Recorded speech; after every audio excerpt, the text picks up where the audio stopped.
স্বাগত জানাচ্ছি ডিবিসি খেলার দুনিয়া। দেশ বিদেশের খেলাধুলার নানা খবর নিয়ে আপনাদের সাথে আছি তাসওয়ার নাফিক। কিছু সংবাদের বিশ্লেষণে আমাদের সাথে স্টুডিওতে আছেন বাংলাদেশ ক্রিকেট দলের সাবেক অধিনায়ক খালেদ মাসুদ পাইলট। খালেদ মাসুদ পাইলট, আপনাকে স্বাগত জানাচ্ছি ডিবিসি খেলার দুনিয়া। আপনি জানতে চাই, প্রথমে বাংলাদেশ প্রথম ম্যাচ খেলবে হংকংয়ের সাথে। এর আগে আফগানিস্তান হংকংকে হারিয়েছে, একটি বড় মার্জিনে হারিয়েছে। সেক্ষেত্রে বাংলাদেশের যে অবস্থান এখন, সেই জায়গায় কি ম্যাচ জয়ের পাশাপাশি এই যে ইকুয়েশন মেলানোর একটা দায়িত্ব অবশ্যই রয়েছে? কি মনে হয় এই বিষয়টা নিয়ে? দেখেন, আমার মনে হয় যে এই দুটো গ্রুপ তো আমরা জানি, এবং বাংলাদেশের খেলা আজকে হংকংয়ের সাথে। চারটা টিমের মধ্যে তিনটা টিম কিন্তু একই টাইপের team, equal almost, Afghanistan, Bangladesh এবং শ্রীলঙ্কা। আর একটা টিম আছে যারা একটু দুর্বল, হংকং। আমার মনে হয় যে হংকংয়ের সাথে ম্যাচ হারানো তো যাবেই না, প্লাস আপনার সাথে পয়েন্ট তো নিতে হবে। এবং আমার মনে হয় যে তিনটা টিমই কিন্তু এই টিমের কাছ থেকে পয়েন্ট পাবে, যেটা মানে আমি বলবো যে কাগজ কলমে বলে। তো তিনটা টিম যদি পয়েন্ট পায়, কিন্তু আলটিমেটলি দিন শেষে আসবে কি দুটো টিম উঠবে। তো যদি এমন হয় যে একটা টিম যদি মানে প্রত্যেকটা ম্যাচেই যদি আপনার তিনটা টিমের মধ্যে যদি এক জিতা এক হারা হয়, তাহলে সমান সমান আসবে। তখন কিন্তু রান রেটের ব্যাপার আসবে, কে হংকংয়ের সাথে বেশি রান রেট নিয়ে উঠছে। এই রান রেটটা খুব ইম্পর্টেন্ট। আপনি ম্যাচ জিতা সাথে, যেটা আমি বলবো যে আফগানিস্তান এটা করেছে, রান রেট কিন্তু অনেক বড় করে রাখছে। তো সেই রান রেটটাও কিন্তু খুব ইম্পর্টেন্ট। স্ট্র্যাটেজিটা কি হওয়া উচিত বাংলাদেশের? আমার মনে হয় যে আসলে হংকংকে নিয়ে বাংলাদেশে তেমন চিন্তা না করে নিজের চিন্তাটা করা ভালো। আমি গতকালকে যে বলছিলাম যে ইন্ডিয়া কিন্তু ইউএইকে নিয়ে তেমন চিন্তা করবে না, তারা তাদের ক্রিকেট খেলা খেলবে। আপনি যদি দেখেন যে কত তাড়াতাড়ি রান তুলেছে, কত ভালো বোলিং করেছে, খুব প্রফেশনাল অ্যাটিটিউড। এমন না যে ঠিক আছে 57 রানে অল আউট হয়েছে, আরও 20টা রান করাই দিই, আমরা একটু ভালো মতো ব্যাটিং করবো, ব্যাটিং প্র্যাকটিস হবে, তা না। ওরা যতটুকু সুযোগ পেয়েছে, যত কমে পেরেছে অল আউট করেছে, আবার ব্যাটিংটা তারা তাদের শেষ করেছে। তো আমার মনে হয় যে যত পজিটিভ খেলা যায় হংকংয়ের সাথে, পজিটিভ অ্যাটিটিউড, বিকজ হচ্ছে বাংলাদেশে একটা ভালো যে প্রথম ম্যাচে আপনি কিন্তু উইকার সাইড পেয়েছেন, যে হংকংকে পেয়েছেন। নিজেকে সুন্দর করে একটা প্রিপারেশন ম্যাচ হয়ে যাবে আপনার। এবং সাথে আমি মনে হয় যে এখানে বেশ ভালো উইকেটটা, স্লো উইকেট, বাংলাদেশের জন্য একদম আইডিয়াল উইকেট। আই হোপ যে বাংলাদেশের প্লেয়াররা যেভাবে প্রিপারেশন নিয়ে গেছে, এর আগে সিরিজ জিতেছে 3টা, তো আমার মনে হয় সব কিছু মিলে ভালো শেপে আছে। দিন শেষে ইমপ্লিমেন্ট করাটা খুব ইম্পর্টেন্ট। উইকেটের কথা যেটা বলেন, বা আরব আমিরাতের উইকেটটা বাংলাদেশের জন্য একটু হলো পজিটিভ সাইন দিবে, সেটা আসলে কেন মনে হচ্ছে বাংলাদেশের জন্য উইকেটটা আসলে খুব ভালো একটা দিক বা পজিটিভ সাইড? হ্যাঁ, আমরা সাধারণত বাংলাদেশে দেখবেন যে যত টি20 ফরম্যাটে খেলায় গোটা বাংলাদেশেই সাধারণত 160, 50, 40 বা 70 ম্যাক্সিমাম। খুব দুই একটা ম্যাচ দেখবেন যে 200+ রান হয়েছে, খুব কম। কিন্তু ইন্ডিয়াতে আইপিএল বলেন বা অন্যান্য মানে বিগ ব্যাশ বলেন, সেখানে কিন্তু 200+ খেলায় ফ্ল্যাট উইকেট থাকে, শুধু 4 ছক্কা।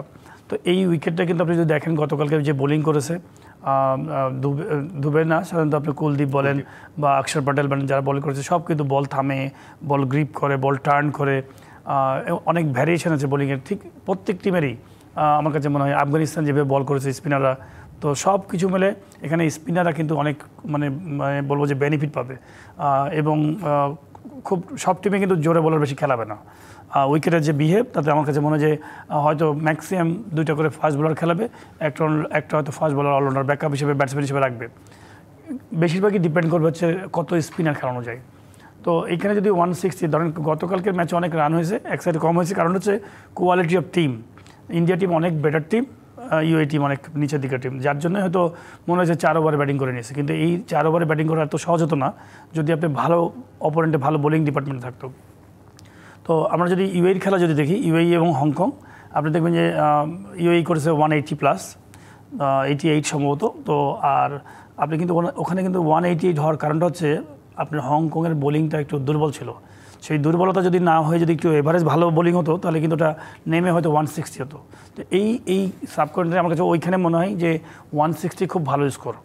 বাংলাদেশের এখন আপনি স্পিনের কথা বলছিলেন, বাংলাদেশের স্কোয়াডে যারা আছে, এবং হংকং দলটা যদি দেখি, সেখানে রাইট হ্যান্ডার ব্যাটার, অনেক রাইট হ্যান্ডার ব্যাটার। সেক্ষেত্রে স্পিন অ্যাটাকে বাংলাদেশে আসলে একাদশে কাদেরকে আপনি দেখছেন? নাসুম আহমেদ আছে, শাক মাহেদি আছে, এছাড়া আমরা দেখেছি সাইফকেও বোলিং করতে দেখেছি, ভালো বোলিংও করেছে নেদারল্যান্ডসের বিপক্ষে। সেক্ষেত্রে পেস এবং স্পিনারদের কম্বিনেশনটা কেমন হলে মনে হয় বেটার হবে? বাংলাদেশের খুব বেশি অপশন নয়। আপনি যদি 11 জন প্লেয়ার যদি করতে চান, আপনি কিন্তু ওই বোলিং ডিপার্টমেন্ট একটু শুধু ফাইন টিউন করবেন। আপনি তো মোস্তাফিজ খেলবে একটা বোলার কনফার্ম। আমি মনে হয় এখানে 2টা পেস বোলার বেশি খেলাবে না, আমার ধারণা বাংলাদেশ টিম 2টা পেস বোলার খেলবে, বিকজ যেহেতু slow wicket, Mustafiz kind of স্পিনের মধ্যে বল করবে, খুব সুন্দর বল কাটার করে। সাথে একটা ফাস্ট বোলার হয়তো খেলবে, আমার কাছে মনে হয় রিয়েল ফাস্ট বোলার হয়তো দেখা গেলো যে আমার ধারণা হয়তো তাসকিন খেলতে পারে, বিকজ থ্রেট দেওয়ার জন্য একটা অপোনেন্টকে। আর বাদবাকি আমার মনে হয় সব স্পিনার নিয়ে ঢুকবে, যেমন সাইফ আপনি অকেশনাল বল করবে, লেফট হ্যান্ড নাসুম আছে, তারপরে সব কিছু মিলে আমার মনে হয় এই স্পিনাররা বেশি খেলবে এখানে। মেহেদি হাসান আছে, তো আমার মনে হয় স্পিনাররা বেশি নিয়েই যাবে। তিনটা হয়তো স্পিনার, জেনুইন স্পিনার খেলবে, সাথে ব্যাকআপ স্পিনার। যদি সাইফে খেলানো হয় সেক্ষেত্রে ব্যাটিং লাইন আপে কোনো কম্বিনেশনের সমস্যা হতে পারে কিনা? তাওহিদ হৃদয় আছে মিডল অর্ডার, কারণ তিনি তো মিডল অর্ডারে বা টপ অর্ডারে তো আমরা সাইফকে দেখে দিই, কিন্তু সময়ের জন্য বা দরকারে আমরা দেখি যে মাঝে মধ্যে সাইফকে নিচেও খেলানো হয়েছে। সেক্ষেত্রে ব্যাটিং অর্ডারের কোনো কম্বিনেশনের সমস্যা? আমরা মানে নেদারল্যান্ডের সাথে একটা ম্যাচ খেলেছে, খুব ম্যাচিওর ব্যাটিং করেছে। অনেক সময় অনেক প্লেয়ারকে ধরেন অনেক ম্যাচ খেলার অপরচুনিটি পায় না, সুযোগ হয় না, বাট অনেক দিন পর ব্যাক করেছে ন্যাশনাল টিমে সাইফ, এবং একটা ম্যাচ যেটা খেলেছে খুব কোয়ালিটি ক্রিকেট খেলেছে। এবং প্রথমে ইনিশিয়ালি প্রবলেম হচ্ছিল, দিয়ে আনবিডেন থেকে সে নট আউট হয়ে আসে, খেলা দেখতে ভালো লাগছিলো যে না ম্যাচিওর খেলা। তো আমার মনে হয় যে বাংলাদেশের চেঞ্জেসের জায়গাটা খুবই কম, বিকজ অপশনগুলো খুবই কম। আপনি যদি দেখেন যে আমি বলবো যে ইমন তো ব্যাটিং করবে উপরে, এবং তামিম জুনিয়র নাম্বার 3 হয়তো আপনি জানেন তো আমাদের ক্যাপ্টেন লিটন দাস যাবে, নাম্বার 4 হয়তো সাইফ হাসান, নাম্বার 5, 6 হচ্ছে জানেন আপনি জাকির আলী অনিক এবং তৌহিদ হৃদয়, নাম্বার 7 হয়তো শামীম পাটোয়ারি। তো আর বাদ বাকি আপনার এই যে ফাস্ট বোলিং দুইটা, বাদ বাকি স্পিনার্স। শামীম পাটোয়ারিকে নিয়ে আসলে অনেক কথা হচ্ছে, যা তাকে একাদশে রাখাটা খুব ডিফিকাল্ট মনে হচ্ছে কিনা, মানে কম্বিনেশন মিলাতে গেলে শামীম পাটোয়ারিকে দরকার কিনা আপনার এই এশিয়া কাপে টি-20 ফরম্যাটে? এশিয়া কাপে কখনো কখনো দরকার হয়, বিকজ কেন টি-20 ফরম্যাটে আপনি যদি একই টাইপের সব যদি ডানহাতি ব্যাটসম্যান হয়ে যায় তখন ডিফিকাল্ট হয় অনেক সময়। আপনি যদি আমাদের বাংলাদেশ টিমে যদি দেখেন ম্যাক্সিমাম কিন্তু এখন ডানহাতি ব্যাটসম্যান, উপরে যদি আপনি যদি তামিম জুনিয়রকে ছেড়ে দেন, তো সব ডানহাতি যদি হয়ে যায় তখন একটা অপোনেন্ট টিম কিন্তু আপনি একটা পেয়ে যায় যে না সব ডানহাতি। আপনি তাই কী করবেন, আপনি যখন দেখবেন যে অপোনেন্ট টিমে সব ডানহাতি ব্যাটসম্যান, তখন কিন্তু আপনি এরকম স্লো উইকেটে একটা লেফট হ্যান্ড স্পিনার বেশি খেলাবেন, এটা নর্মাল এটা হিসাব। আবার যদি বাঁহাতি ব্যাটসম্যান অপোনেন্টে বেশি পান তখন আপনি অফ স্পিনার খেলাবেন। তো আমি অপোনেন্টকে এমনভাবে একটা ইয়েতে প্রেশার রাখবো যে আমি কে খেলছে কে খেলছে না এটা বুঝতেও দেবো না, প্লাস আমি ওই কম্বিনেশনটা রাখবো যে বাঁহাতি ডানহাতি এটা রাখবো যেন প্রবলেম হয় মানে বল করতে, এবং ব্যাটসম্যানরা যেন সেটা অ্যাডভান্টেজটা নিতে পারে। বাংলাদেশের ওপেনার দুজনকে নিয়ে বেশ ভালো একটা আমরা জায়গায় আছি। ওপেনার আমরা তানজিদ তামিম বা ইমন, এই ওপেনারদের কাছ থেকে প্রত্যাশা, এবং টপ অর্ডার লিটন দাসও রয়েছে। এই তিনজন আসলে যদি একটা ম্যাচের ভিত গড়ে দিতে পারে সেক্ষেত্রে অবশ্যই ম্যাচে জেতার একটা ভালো সুযোগ রয়েছে। সম্ভাবনাটা কেমন দেখছেন? এই তিনজনের প্রস্তুতিটা কেমন হয়েছে মনে বলেন? আমি মনে করি যে এই হংকং আজকে যে ম্যাচটা আছে সেটা কিন্তু আমাদের জন্য হ্যাঁ ইম্পর্টেন্ট, প্রত্যেকটা পয়েন্টই তো ইম্পর্টেন্ট। তার চেয়ে বেশি ইম্পর্টেন্ট হচ্ছে আফগানিস্তান এবং শ্রীলঙ্কা। এই ম্যাচ জেতাটা তো ইম্পর্টেন্ট। সাথে পরবর্তী ম্যাচের কথা যদি বলেন, আমি বলবো যে আমাদের টপ অর্ডারে যারা আছে খুব সুন্দর ছন্দে আছে এবং কোয়ালিটি ক্রিকেট খেলছে। তামিম জুনিয়র, ইমন, পারভেজ ইমন, লিটন দাস খুব ভালো ফর্মে আছে। এই তিনজন, সাইফ যদি 1, 2, 3, 4-এর মধ্যে যদি সুন্দর 20 ওভারে কম্প্যাক্ট ব্যাটিং করতে পারে, আমাদের বোলিংয়ের কিন্তু বেশ ভালো ছন্দ আছে। নাসুম কিন্তু এই ধরনের উইকেটের জন্য খুব ভালো বোলার, মুস্তাফিজ 4 ওভার খুব ইম্পর্টেন্ট বোলার এইসব উইকেটের জন্য। তো আপনি যদি 20 ওভারের খেলাকে যদি আপনি ভালো বোলিং করে ওটাকে যদি 8 ওভার 12 ওভার যদি আপনি ভালো বোলার দিয়ে কাভার করতে পারেন, বাদ বাকি 10-12 ওভারের খেলা অপরেন্টকে খেলতে হবে, প্রেশার তার উপরে, ওই ওভারের মধ্যে রান করতে হবে। তো ওই ওভারে রান করতে যেয়ে দেখা গেলো যে উইকেট পড়বে। তো আমার মনে হয় যে টিম খুবই সুন্দর ছন্দে আছে। ইম্পর্টেন্ট হচ্ছে আপনি কত ভালো ইমপ্লিমেন্ট করছেন দলগতভাবে। আমাদের টিমে কিন্তু আপনি বলতে পারবেন না যে ইয়ার মতো প্লেয়ার আছে, যে শুভমান গিল আছে বা আপনার স্যামসন আছে বা এরকম কিছু নাই, বাট আমাদের দলগতভাবে খেলতে হবে। আপনারা যদি তামিম জুনিয়র নিয়ে যদি ব্যাটিং করেন এগেনস্ট আপনি ইউএই বলে আফগানিস্তান বলেন, তাদেরও কিন্তু এরকম টাইপের প্লেয়ার আছে, ইমন বলেন তাদেরও এরকম টাইপের প্লেয়ার আছে, সমানে সমান আছে। কিন্তু আপনি বোলিং এবং ফিল্ডিং দিয়ে বাদ বাকিটা আপনি কভার করতে হবে, পুরো টোটাল টিম, ফুল টিম নিয়ে খেলতে হবে। নেদারল্যান্ডসের সাথে আমরা যেটা প্রস্তুতিটা হিসেবে যেটা দেখি, সেখানে সে স্ট্র্যাটেজি নিয়ে বাংলাদেশ খেলেছে। প্রথমে একটু আমরা চিন্তা করেছি অ্যাটাকিং খেলবো না, আমরা ফিল্ডিংটা আগে নিয়ে আমরা সেফ খেলে আমরা নেদারল্যান্ডের সাথে জিতেছি। সেই স্ট্র্যাটেজিটা কি হংকংয়ের সাথে অ্যাপ্লাই করবে কিনা, না এখানে একটু অ্যাটাকিং ক্রিকেট খেলা সম্ভব? দেখেন, আমি নেদারল্যান্ডের খেলায় প্রথমে বলবো যে হ্যাপি ছিলাম না টস জিতে ফিল্ডিং করা। কারণ হচ্ছে আপনি জানেন যে আমাদের কন্ডিশনে খেলা, এবং ওই দলটা এই দেশের জন্য পারফেক্ট দল না। হয়তো তারা জিততে পারে, ভালো টিম। আপনি যদি সাউথ আফ্রিকার উইকেট, ফ্ল্যাট উইকেট, আপনি ইংল্যান্ডের উইকেটে যদি খেলা দেন, হয়তো বা 20 এবং 18 পার্থক্য আছে বা 16 পার্থক্য আছে। কিন্তু যখন হোমে খেলা, আমি তাদেরকে ডোমিনেট করব। আমার বডি ল্যাঙ্গুয়েজ, অ্যাটিটিউড আপনার কাছে ডোমিনেট করবেন, যে তাকে বুঝতে দেবেন যে না আমি অন্য জগতের প্লেয়ার। তো সেই জায়গাতে আপনি টস যদি স্ট্রেট ব্যাটিং করেন, 20 ওভার ব্যাটিং করবো, আমি আমার ব্যাটিং করবো, আমার প্রিপারেশন, বিকজ আপনি তো এশিয়া কাপ খেলার জন্য প্রিপারেশন এটা। তো সেই একটু ভয় ছিল। ভয়টা হচ্ছে কেন, আমাদের দেশে আবার একটা প্রবলেম আছে, যেটা হয়তো নেদারল্যান্ডের প্রবলেম নাই। প্রবলেমটা হচ্ছে যে আমাদের কোনো কারণে একটা ইনসিডেন্টলি যদি আপনি ধরেন অ্যাক্সিডেন্ট হয়ে যায়, যে ধরেন হেরে গেলেন কোনো কারণে, আপনি মিডিয়া প্রেশার সামলানো খুব কঠিন, জনগণের প্রেশারটা সামলানো কঠিন।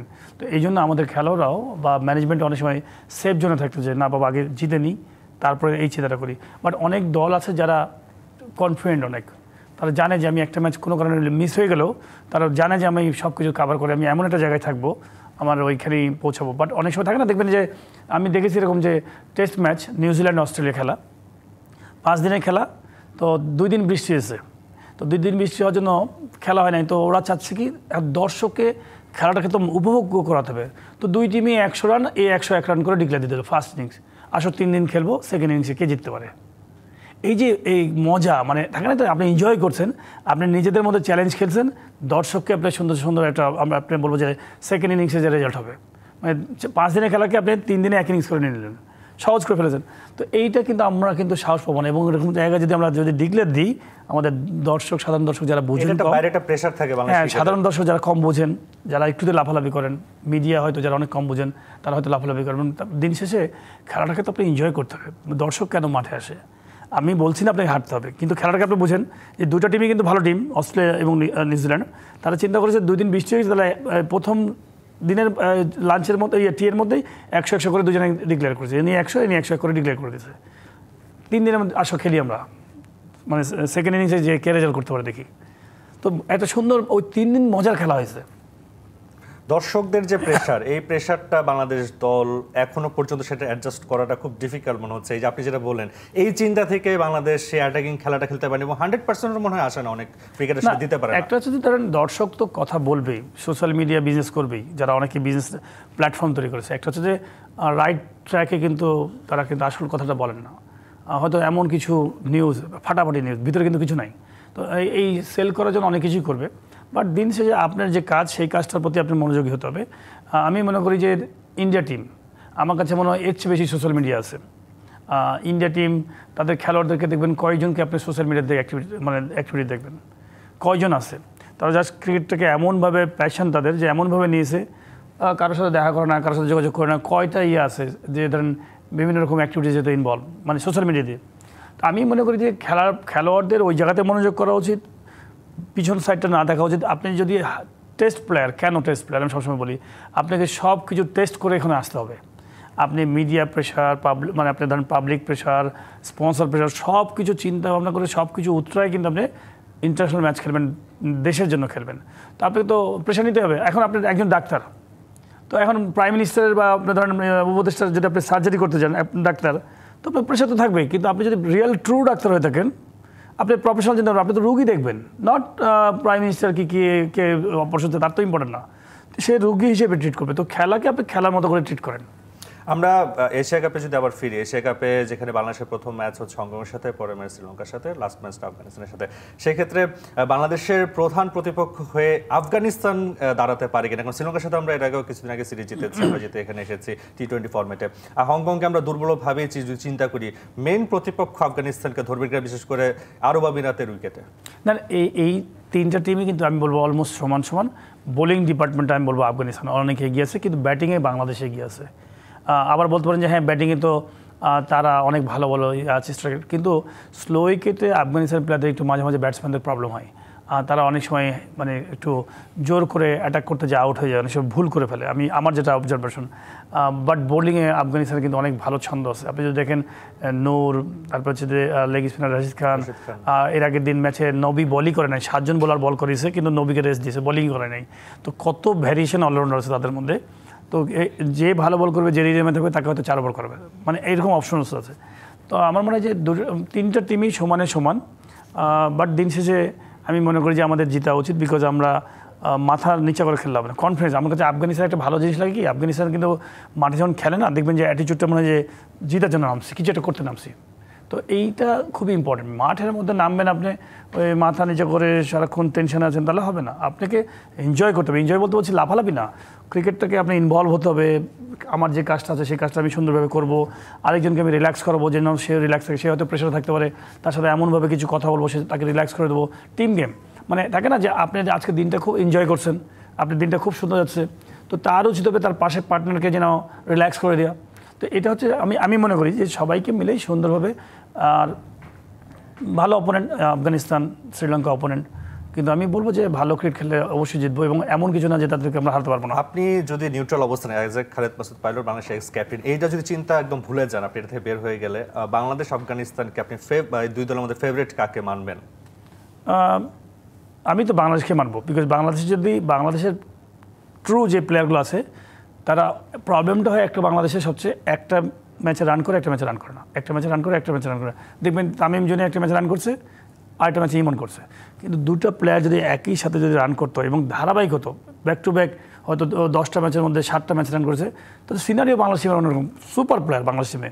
আপনি যদি দেখেন তামিমের যে সুন্দর ব্যাটিং, ইমনের যে ব্যাটিং, লিটন দাস যে সুন্দর ফ্লুয়েন্ট স্কিল দিয়ে ব্যাটিং করে, দেখতেই অসাধারণ লাগে। প্রবলেমটা হয় লিটন দাস ধরেন হয়তো নেদারল্যান্ডকে আমি গণনায় ধরি না, যারা আসছিলেন সত্যি বলি যে তাদের যে মানে বোলিং ডিপার্টমেন্ট সব কিছু আমি ধরি না, কিন্তু প্রবলেম হচ্ছে লিটন দাস হয়তো ভালো টিমগুলোর সাথে এক ম্যাচে রান করেছে, 4 ম্যাচে রান করেনি, ওইখানে যে আপনি পুরো ক্লাবস করে যায়। তো ধারাবাহিকতার হ্যাঁ, তো এইটা যদি আপনি যদি এই এশিয়া কাপে যদি করতে পারেন পুরো টুর্নামেন্টে, আমি তো মনে করি নেভার নো যে হয়তো টপ 2-এও যেতে পারেন সিরিয়াসলি। বিকজ হচ্ছে 2020 ফরম্যাটে খেলা, এখানে কিন্তু আপনারা তো খেলা দেখেছে, জানি যে সবাই কাগজ কলম ব্যাকরণ দিয়ে কিন্তু ইন্ডিয়া বেস্ট, তাদের যে ভ্যারিয়েশন আছে ইন্ডিয়া বেস্ট, কিন্তু ইন্ডিয়া বেস্ট কিন্তু এমন হতে পারে যে ইন্ডিয়ার সাথে যেদিন ফাইনাল খেলা বা ইন্ডিয়ার সাথে যেদিন সেমিফাইনাল খেলা, তো সেদিন হয়তো এমনও হতে পারে যে দেখবেন হয়তো ইন্ডিয়া ভুল করে ফেলেছে সেদিন। এত ভালো ভালো প্লেয়ার 200-250 রান স্ট্রাইক রেট, সেদিন হয়তো ব্যাটের টাইমিং হচ্ছে না, আউট হয়ে গেছে। এবার যে সাকিব সিপিএল খেলছে সেখানে খুব ভালো পারফরমেন্স করছে বলা যাবে না, হয়তো একটা ম্যাচে তিনি একটু ভালো করেছেন। এই যে পুরো জার্নিটা সাকিবের একটা ডিমান্ড আছে ওয়ার্ল্ড ক্রিকেট, আমরা দেখছি বিভিন্ন ফ্র্যাঞ্চাইজি লিগে খেলছে। কি বলবেন সাকিবের এই সিপিএল এবং সাকিবের অল ওভার এইবার এই সিজনটা কেমন গেল? দেখেন ভাইয়া, সবচেয়ে বড় ব্যাপার হচ্ছে যে আমরা হয়তো খেলাধুলা করেছি, কিন্তু সারাক্ষণ আসলে টিভির সামনে বসানো এত পরিমাণ খেলা হয়ে গেছে, সিপিএল হয়ে দেখা হয় নাই। বাট আমি বলবো যে গ্রেট প্লেয়ার সাকিবের, যে ব্র্যান্ড ভ্যালু যেখানে যাবে সেটার একটা আলাদা নাম সব কিছু, এবং এমনিতে তো হয় নাই, ধরেন খেলতে খেলতেই যারা তৈরি করেছে অসাধারণ প্লেয়ার। হয়তো কখনো কখনো একটা দুটো সিরিজ আপনি খারাপ যেতেই পারে, বাট গ্রেট প্লেয়ার আমার কাছে মনে হয়। তার যে মানে অবদান, ওয়ার্ল্ড নাম্বার 1 র্যাঙ্কিং, আপনি বুঝেছেন যে কতদিন ধরে সে এটা ধরে রাখছিল, এবং বাংলাদেশের একটা প্লেয়ার যে কিনা আইপিএলে রেগুলার খেলতে ধারাবাহিকভাবে। তো বাংলাদেশের, আমি একটু আগে আপনি বলতে চাচ্ছিলাম যে আফগানিস্তানের সাথে বাংলাদেশ একটু পিছিয়ে আছে কোথায়, যে এই আইপিএলে 7টা প্লেয়ার খেলে হচ্ছে আফগানিস্তানের, আমাদের বাংলাদেশের খেলে বিভিন্ন যা টি20 টুর্নামেন্ট ফরম্যাটে 7 জন প্লেয়ার খেলে থাকে আফগানিস্তানে, আমাদের খেলে হচ্ছে 1 জন, মোস্তাফিজ এখন বর্তমানে। তো দেখেন তার মানে তারা কতখানি এই ভিতরে বুকের পাটা কতখানি উঁচা থাকে যখন আপনি হায়েস্ট লেভেলে খেলবেন। আইপিএল তো আমি মনে করি যে ওয়ার্ল্ড ক্রিকেটের একটা জায়গায়, আপনি যদি ওয়ার্ল্ড ক্রিকেট যদি চিন্তা করেন, টি20 ফরম্যাটের কথা বলেন, এখানে 10টা টিম যারা খেলে, নিচের দিকের টিম কিন্তু ওরকম কোয়ালিটি না, হয়তো ইন্টারন্যাশনাল ম্যাচ হিসেবে খেলে, কিন্তু আপনি যদি Australia, England, New Zealand, south Africa, India, এই কয়েকটা টিম বাদবাকি কিন্তু খুব উঁচু ধরার টিম না। তো এই আইপিএলের স্ট্যান্ডার্ড হচ্ছে ওটার মতো বা ওর চেয়ে উপরে, ওইটার মতোই বলেন, ওই টিমগুলোর মতো। তো সেইখানে যখন আপনি 7-8টা প্লেয়ার খেলে একটা দেশের, বাদবাকি প্লেয়ার যারা ড্রেসিং রুমে আফগানিস্তানে যারা শেয়ার করে, তাদেরও তো বুকের কলজাটা বড় হয়ে যায়। না, আইপিএল এর কারণেই আমরা মনে হচ্ছে আইপিএল এ যে আফগানিস্তান তো প্লেয়ার খেলে, সেই কারণে আফগানিস্তানের কিছুটা এগিয়ে থাকার সম্ভাবনা রয়েছে টি20 ফরম্যাট। আমরা দেখেছি গতকাল ক্যাস্টার রসকে তিনি এনেছেন, যিনি কোচদেরও কোচ বলা হচ্ছে, কোচদের ট্রেনিং এর জন্য। এই যে তিনি বিভিন্ন প্ল্যানিং করছেন, তিনি বিভিন্ন কাজ করছেন, এটা কি সামনে নির্বাচনে কোনো এফেক্ট পড়বে কিনা? না দেখেন, নির্বাচন তো নির্বাচনের জায়গায়, সেটা তো আলাদা জায়গা। বাট আমি মনে করি যে ক্রিকেট বোর্ড যে এটা উদ্যোগ নিয়েছে, ব্যাটিং কোচ ব্যাটসম্যানদেরকে নিয়ে কাজ করছে, আমার মনে হয় যে খুব ভালো একটা, অনেক দিন পর আমি এতদিন পর একটা ভালো জিনিস দেখলাম যে গতানুগতিকভাবে কিন্তু কোচিং কোর্স হচ্ছে না। আপনি যত ভালো ভালো প্লেয়ার যারা ব্যাটিংয়ে অনেক ভালো অবদান রেখেছেন, কন্ট্রিবিউট করেছেন, ফিউচার এবং কারেন্ট কিছু প্লেয়ারও আছে, আপনি মাহমুদুল্লাহ রিয়াদ করছে এখানে, নাইম ইসলাম করছে, ফরহাদ হোসেন করছেন, তুষার ইমরান করছে, আশরাফুল করছে। আপনি যদি ব্যাটসম্যানদেরকে দেখেন, ইনাদের কিন্তু ইন্টারন্যাশনাল ক্যারিয়ার এবং ফার্স্ট ক্লাস ক্যারিয়ারে, আমি যতদূর জানি তুষার ইমরান সবচেয়ে বাংলাদেশের হাইয়েস্ট স্কোরার ফার্স্ট ক্লাসে, ফরহাদ হোসেন মনে হয় second highest scorer, Marshall Ayub, Shamsur Rahman Shuvo, এই যে নামগুলা তারা ব্যাটিংয়ের কোর্স করছে। তার মানে ইনাদেরকে যদি আপনি প্রপার জায়গাতে নিয়ে আসতে পারেন, আমার মনে হয় যে বিশাল বড় একটা সমাধান হবে। ব্যাটিং কোচগুলোকে আপনি কিন্তু ইনাদেরকে যদি সুন্দরভাবে ম্যাচিওর করতে পারেন, কোচিং জায়গাতে নিয়ে আসতে পারেন।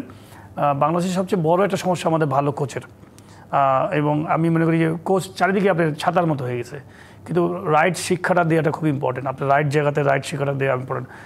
আপনি কোচ তো অনেকেই আছে, বড় বড় ডাক্তারের কাছে আপনি যাবেন, যে ছোটো ডাক্তারের কাছে যাবেন আর বড় ডাক্তারের কাছে যাবেন, পার্থক্যটা কোথায় আছে? আপনি ছোটো ডাক্তার বলতে বলছে যে ধরেন অর্ডিনারি যারা অনেক সময় দেখা গেলো যে রেগুলার ইয়ে থাকে, ব্রেন কম থাকে, হয়তো ভালো কিছু বুঝে না বুঝে হয়তো ওষুধ দেয়, দেন 10-12টা ওষুধ লিখে দেবে আপনাকে, কী পিক করলো না করলো 10-12টা ওষুধ লিখে দেবে। বড় ডাক্তার কিন্তু খুব অল্প ওষুধ দেবে, তো ওই একটা ওষুধেই দেখবেন যে আপনি অনেক কিছু ম্যাসিভ চেঞ্জ হয়ে গেছে। তো আমি বড় বড় খেলোয়াড় তার এমনি হয় নাই, বড় বড় কোচ তার এমনি হয় নাই, তো কোচিং তো সবাই করায়, কেন সে বড় কোচ?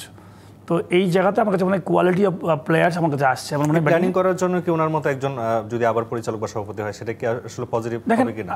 খেলার জায়গায় খেলার মানুষ আসবে, এটা তো অবশ্যই পজিটিভ। আপনি যদি খেলার জায়গায় যদি অন্য মানুষ আসে, নার্ভ বুঝতে সমস্যা হয়, হ্যাঁ হতে পারে। অনেকে আছে যে ধরেন কোচিং করেছে বা ম্যানেজার আছে, হয়তো কোনোদিন ক্রিকেট খেলাই না বা ফুটবল খেলে নাই, এটা একটা আলাদা কোর্স, আপনি যদি ভালো করতে পারেন অন্য প্যাশন অন্য ইয়ে থেকেও আসতে পারেন, কোনো সমস্যা নেই। কিন্তু যখন আপনি একটা খেলোয়াড় হয়ে আপনার এক্সপিরিয়েন্স, আপনার পুরো টাফ লাইফ পার করেছেন, আপনি তাহলে ওই ডিপার্টমেন্ট আপনি খুব ভালো বুঝবেন। তো খেলোয়াড়রা যারাই হয়তো এইসব জায়গাগুলোতে ডিসিশন নেবে, আমি শিওর যে প্রত্যেকটাই ভালো ডিসিশন হবে। বিকজ আপনি দেখেন, আমার কাছে মনে হয়েছে যে আমি জানি না, এটা ক্রিকেট বোর্ডের আরও আগে থেকেই করা হচ্ছিল, যে যত বাংলাদেশের বেস্ট প্লেয়ার ব্যাটিংয়ে যারা ভালো ভালো পারফরমেন্সে রিটায়ার্ড করে যাচ্ছে অথবা করবে, এমন মানুষদেরকে আমরা ব্যাটিংয়ে কেন নিয়ে আসবো না? এমন মানুষ হিসাবে যারা বোলার আছে তাদেরকে কেন আমরা বোলিং কোচ বানাবো না? তো আপনি আমার ডোমেস্টিক কতদিন ধরে শুধু আপনি বিদেশের উপর ডিপেন্ড করবেন, বিদেশ বিদেশ বিদেশ। আজকে আমি ছোট্ট একটা এই কথার বাইরেই আমি বলি, আমাদের গামিনী সাহেব, যিনি ভদ্রলোক প্রায় 15 বছর ধরে আমি দেখছি স্টোরিতে, 15 বছর ধরে বাংলাদেশে আছেন, মিরপুর স্টেডিয়ামটা ভেন্যুটা নিয়ে। তো মিরপুর স্টেডিয়ামে যে আপনি দেখবেন 2 বছর 1 বছর 3 বছর পরপরই শুধু ওনার নামে খুব বাজে কমেন্টস আছে, এটা কী উইকেট বানিয়েছে, কী উইকেট বানিয়েছে। হয় যে আপনার দেশে কত ভালো ভালো উইকেট আছে। আমি সবসময় বলি যে রাজশাহী, বগুড়া, আপনি খুলনায় আমি খেলেছি 20 বছর আগে, এত সুন্দর উইকেট, ট্রু উইকেট। আমি আপনার ইয়েতে খেলেছি, চিটাগাং খেলেছি, ট্রু উইকেট, ফতুল্লা খেলেছি। আমাদের দেশেও কিন্তু অনেক ট্যালেন্ট মানুষ আছে এবং তারা ভালো করছে, কিন্তু আপনি রাজশাহীতে আবার গামিনীকে নিয়ে পাঠিয়ে দিয়েছেন রাজশাহীতে। তো ভালো জায়গায় যদি আমি পাঠাই আবার বিদেশি ক্রিকেটারকে, লাভটা কী হলো? এত টাকা দিয়ে আমি জানি না কত টাকা নেন উনি, তো আপনি রাখছেন একটা 10 টাকার জিনিসকে, আপনি ওইখানে ইউজলেস, ওই টাকাটা ইউজলেস পুরো। অলরেডি তো ভালো উইকেট, ভালো মাঠ, আপনি বরঞ্চ ওনাদেরকে অ্যাপ্রিসিয়েট করেন যারা লোকাল আছে, আপনি লোকাল তৈরি করেন। আমাদের যেমন ব্যাটিং কোচ তৈরি করছে, এরকম আমাদের দেশীয় প্রোডাক্ট তৈরি করা উচিত। আমরা হাতে একদমই সময় কম, আপনাকে অসংখ্য ধন্যবাদ আছে খেলার দুনিয়া সময় দেওয়ার জন্য। ধন্যবাদ আপনাকে।